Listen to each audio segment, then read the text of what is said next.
It's Riley, and it's day 32 of recovery from phalloplasty. And I just want to do a little bit of an update slash topic, I guess, for you all here. So I kind of talked about this in a previous video, I'm pretty sure, but I kind of wanted to actually run through some things and, kind of talk about this more in depth. So the topic I kind of want to talk about is just like the ups and downs of phalloplasty and really emotionally, physically, how that affected me. So I think for me, I noticed about a week and a half post-op. I definitely started to kind of feel down, and I think a lot of that one was because I was away from my support system, especially with my partner and being in a different province and not being around anybody that I knew. And then also too was about day 4 was when I was really getting to know that I was actually having some pretty intense complications, and could see that this is going to be a harder recovery for me. So it was at that point, not having the people around me is also a little bit harder too. So I would say about a week and a half post-op to actually about 3 weeks post-op was definitely the hardest. Those 3 weeks were definitely a lot more mentally, emotionally draining than really any other recovery thus far, other than the physical part of it. For me, I was pretty tired the first couple of days, a little sore, a little groggy, and wasn't 100%. But then by day 3, when I started walking and going into then day 4, I was definitely feeling a little bit more energized, and definitely started to kind of feel a little bit more myself. But and that was one of the things I didn't expect. I honestly thought I was going to have a lot more issues with walking, and a lot more issues with my physical health because of the complications I had with my hysterectomy. But overall, I was really surprised to feel that well, and not end up getting sick or anything from trying to walk only about 3 or 4 days after surgery. But no, I was very surprised at that. But even still, it was still physically exhausting. I was tired, obviously, sleepy, sore, stuff like that. But mentally, it was just I think it was just more in the mental side of things for me. I didn't expect it to be as hard as it did.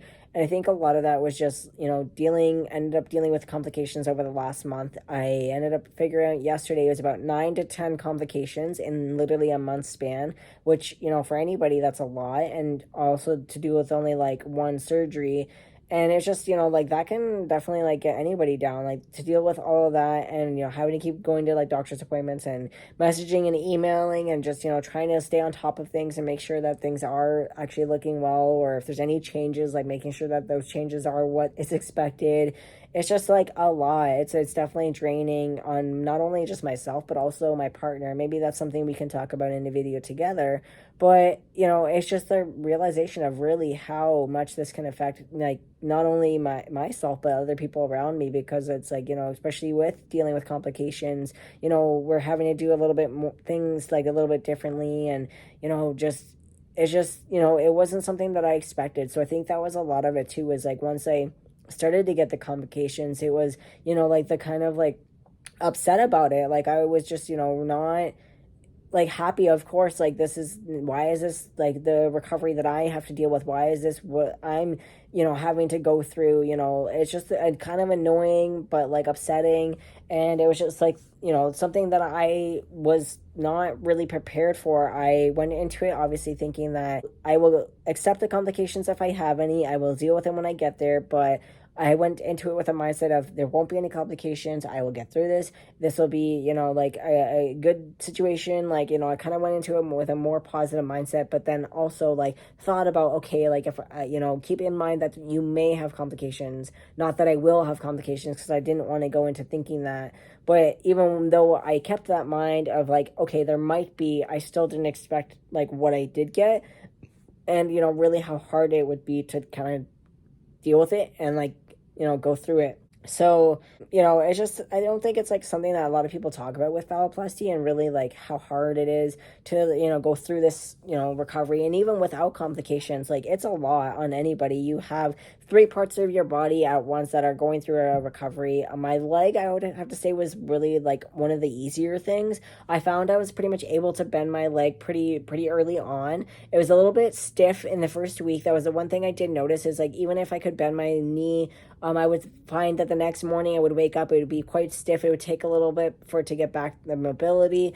But even still, I wasn't able to walk completely the greatest in the first week or so. I wasn't able to bend down and pick things things up, like because of all the incisions and stuff. And then with my hand, not being able to have like the proper movements, mobility, strength, or anything like that. So it's like, the recovering of 3 different areas in your body, plus then dealing with everything else. It's just a lot, I think, to really actually grasp and like to really accept and understand for anybody. So, it's definitely not a light like surgery or recovery to go through. And to everybody who's ever gone through this before or is going through it or will go through it, like, it's just something that to keep in mind, to make sure to have a great support system, to make sure you have the people that are going to be there and help you, whether it's just like, a message, a gesture, going and driving you to an appointment, or coming over and just, giving you company, or, basically like any shape or form of support, like is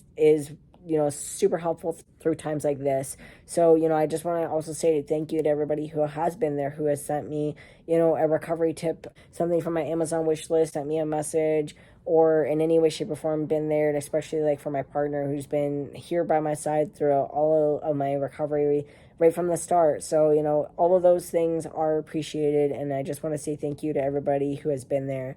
So yeah, anyways, if you have any suggestions, questions, or topics or anything like that, please feel free to put them down in the comments down below. And then as well, there will be a link in my description. It'll be my Linktree link, and that'll give you access to my recovery tip option and the Amazon wish list if you would like to support me in either of those ways. And as well, it gives you access to all my other social medias if you would like to follow me on any other platform, because I do like to post different content around my phalloplasty journey, plus also just like life updates and stuff. But, just again, thank you all for being here, and hope you all enjoy these videos. Much love, and make sure to follow me. Bye-bye for now.